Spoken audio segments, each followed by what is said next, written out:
আসসালামু আলাইকুম। আজকে আমি বেকারি স্টাইলে নান খাটাই বানিয়ে দেখাবো।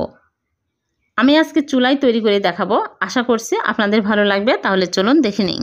প্রথমে একটা বাটিতে নিয়েছি সয়াবিন তেল আর 1 চামচ ঘি মিক্স করে নিচ্ছি। মিক্স করা হয়ে গেলে আমি এক সাইডে রেখে দিচ্ছি। এদিকে একটা বোলের মধ্যে নিয়ে নিচ্ছি চালনি। আমি শুকনো উপকরণগুলো চেলে নেব। চালনিতে নিয়ে নিচ্ছি ময়দা 1 কাপ, ময়দার পরিবর্তে আটাও নেওয়া যাবে। আর দিয়ে দিচ্ছি বেসন 1/3 কাপ, আর নিয়েছি কাঁচা সুজি 1/4 কাপ, আর দিয়ে দিচ্ছি বেকিং সোডা 1 চামচ, আর দিয়ে দিচ্ছি বেকিং পাউডার 1 চামচ। ভালো করে চেলে নেব।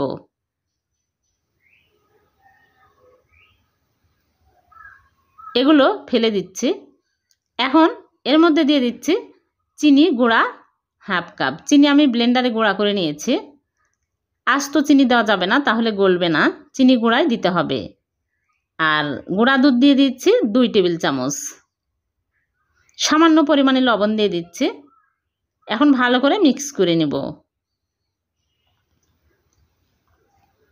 তারপরে ঘি মিক্স করা তেলগুলো সব দিয়ে দিচ্ছি। দিয়ে ভালো করে মাখিয়ে নেব। এখানে দুধ পানি কিছুই দিতে হবে না, তেল দিয়েই মেখে নিতে হবে। এখানে আমার 1 কাপ তেল লেগেছে। যদি দেখেন ডোটা একদম শক্ত হয়ে গেছে, তাহলে সামান্য পরিমাণে লিকুইড দুধ দিয়ে মথে নিতে পারেন। এই রকম টাইট একটা ডো তৈরি করে নিতে হবে। এখন অল্প অল্প করে নিয়ে আমি বিস্কুটের শেপ দিয়ে নিচ্ছি। এরকম করে বানিয়ে নিচ্ছে। তারপরে একটা স্টিলের প্লেট নিয়েছি, প্লেটে তেল ব্রাশ করে নিয়েছি। এখন একটা একটা করে রেখে দিচ্ছি বানিয়ে।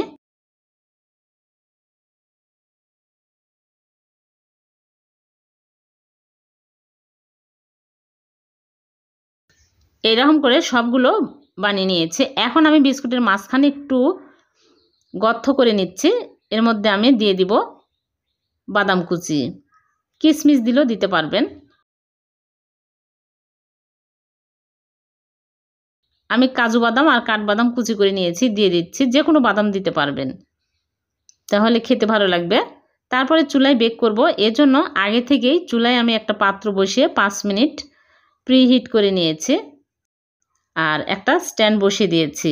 এখন এই প্লেটটা খুবই সাবধানে এই স্ট্যান্ডের উপরে বসিয়ে দিচ্ছি। দিয়ে চুলার আঁচ লো আঁচে করে ঢেকে জাল করব 30 মিনিট। এক এক চুলার আঁচ এক এক রকম, কম বেশি লাগতে পারে। ঢেকে রেখে দিচ্ছি। 30 মিনিট পর ফিরে আসব। ফিরে আসলাম 30 মিনিট পর। দেখুন বিস্কুটগুলো আপনাদেরকে দেখাচ্ছি, হয়ে গেছে। এখন চুলা থেকে নামিয়ে ঠান্ডা করে তুলে ভেঙে দেখাচ্ছি। খুবই মজার হয়েছে, একদম মুসমুসে হয়েছে বিস্কুটগুলো। সকাল বিকালে চায়ের সাথে খেতে খুবই ভালো লাগে। আর এই বিস্কুটগুলো কোনো এয়ারটাইট বক্সে রেখে অনেক দিন পর্যন্ত সংরক্ষণ করে রেখে খাওয়া যাবে। ভালো লাগলে লাইক কমেন্ট শেয়ার করে দিবেন, অন্যকে দেখার সুযোগ করে দিবেন। আর এরকম নতুন নতুন রেসিপি পেতে চ্যানেলটিকে সাবস্ক্রাইব করে চ্যানেলের সাথে থাকবেন। পেজ থেকে দেখে থাকলে পেজটিকে ফলো দিয়ে রাখবেন। আবার দেখা হবে। আল্লাহ হাফেজ।